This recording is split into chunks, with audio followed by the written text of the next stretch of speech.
What's up, guys? It's Kelly, and today I'm gonna have another true crime video. Also, I want to put out a disclaimer that this is not in disrespect at all. Mostly, this is to help get justice for these people, and most importantly, if I do a missing persons case, they're mostly still unsolved, where you can, if you find more information on it, you can call Crime Stoppers and be completely helpful.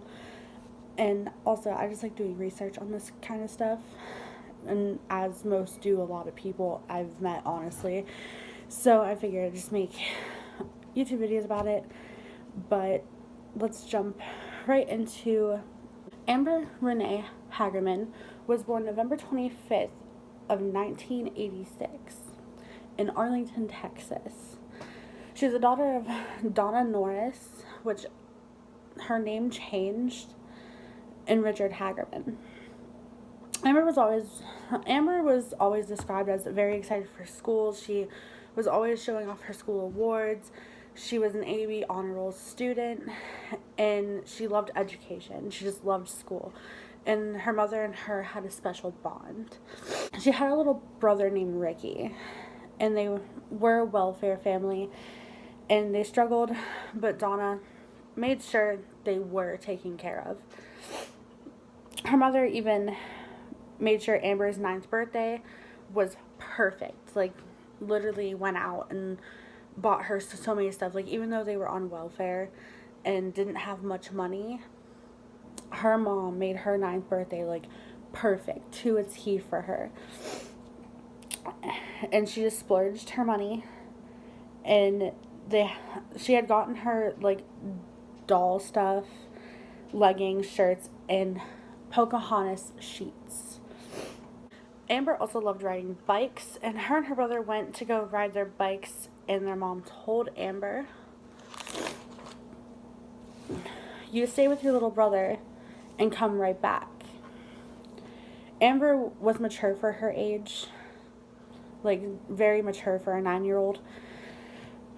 And then Amber said, "Okay, mommy, I love you." The sad part is that was the last thing her mother was going to hear from her. Amber was abducted on January 13th at 3:20 p.m., just 7 minutes after leaving her mother. Amber was abducted in broad daylight. her 5-year-old brother Ricky went home without Amber. Her mother went straight to her abduction location, screaming her name, which in the documentary, because there's a documentary, it's called After Amber, in the documentary it does say that, like, her mother did not go. This case was just very, like, struggling to look up and everything, because after the years everything gets mixed up and everything is just everywhere. So I'm just going by, like, what my notes say, what I have. Like, obviously I'm reading my notes because I researched this one a while ago, and I've been on several other cases since then, so I'm just reading my notes out loud. And yeah. But first, her grandfather went to find her, but she was gone. But then also her little brother Ricky.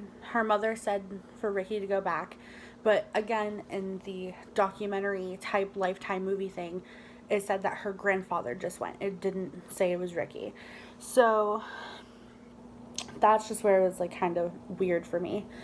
And it was just, oh. There was a witness that did see Amber get abducted, and said it was by a man in his 20s, either white or Hispanic, driving a black pickup truck. He also had a medium build. And this man's name was Jim Kevel. He was the only witness, and he called the police. 4 days after her abduction, her body was found. Near midnight on January 17th, 1996, she was found nude in a creek with, this is going to be graphic, but with her throat slashed behind an apartment complex less than 5 miles from where she got abducted. Police identified the body as Amber's by matching a thumbprint from a school safety card. Police have had an interview with 8,000 people, but her killer had still not been found. I'm going to jump into this because I kind of skipped over it, but she and her brother were riding bikes in a old grocery store parking lot. Like, this was an abandoned grocery store. Kids like to go there. It was like a hangout spot. They rode their bikes there. There was ramps. It was just a fun place to go ride your bike. But for Amber, obviously, Ricky did not want to get in trouble with their mother and decided he wanted to go back. So he left Amber. And obviously, he left Amber, and she was kicking and screaming when she got abducted. She was taken right off of her bike, and her bike was left there. So I kind of skipped over that part because I didn't write it down.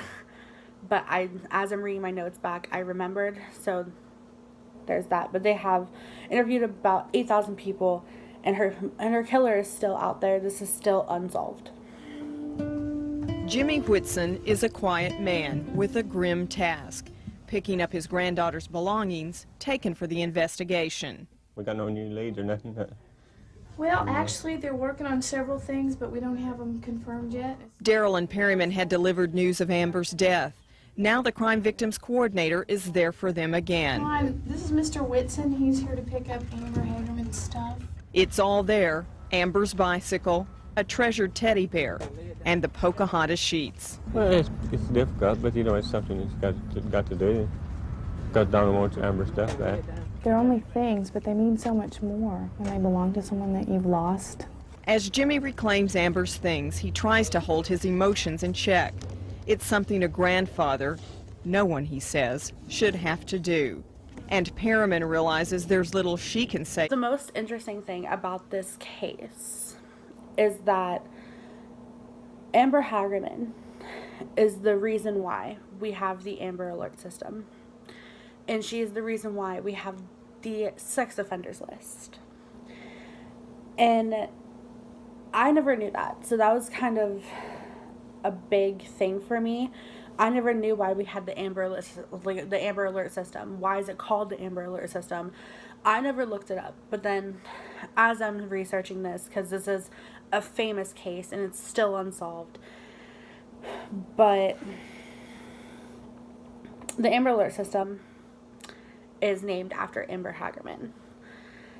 In the days of Amber's funeral, Diana Simon, a Fort Worth mother, called a radio station with an idea, which this is kind of tricky too, because it says that Amber's mother was the reasoning behind it, like saying we should do this, but then other things are saying that this woman was. So personally, I don't know what's true or what's not, and it's just very weird. But the quotation said, if broadcasters can alert about severe weather, why not when a child gets abducted? They took that to light and created the Amber Alert system. And so now, obviously, when you get that really annoying, like, high-pitched squeal from your phone, or it just scares you, Amber Hagerman is the reason why. And personally, I think this is a great thing. It's helped it's helped nearly 900 safe home arrivals, and that is perfect. Like, that's beautiful. So definitely thankful for that. But I will say this case is still unsolved from 1996. There are interviews and things I have watched, which I will insert like here and there. But Amber Hagerman is the reason why we have the Amber Alert system, and I feel like it's a great thing. So definitely, if you want to do more research on this case in general, go for it. If I missed anything, put it down in the comments below. If you have any suggestions on cases, comments below. DM me on Twitter, DM me on Instagram. I'll be sure to take suggestions. I want suggestions. If you have any tips on this case, you can call Crime Stoppers, I'm pretty sure. Everything for that will be down in the description box below with like the phone numbers to call and everything if you have a tip. They're still receiving tips for Amber Hagerman to this day, but they're still not leading up to an arrest for her killer. He is still out there, so, but, yep, definitely, if you have any suggestions on cases and things like that, definitely shoot me a DM on Twitter, Instagram, or even just comment down below. I always look at my comments. I read my DMs all the time. Definitely give me suggestions, and I'm down for it.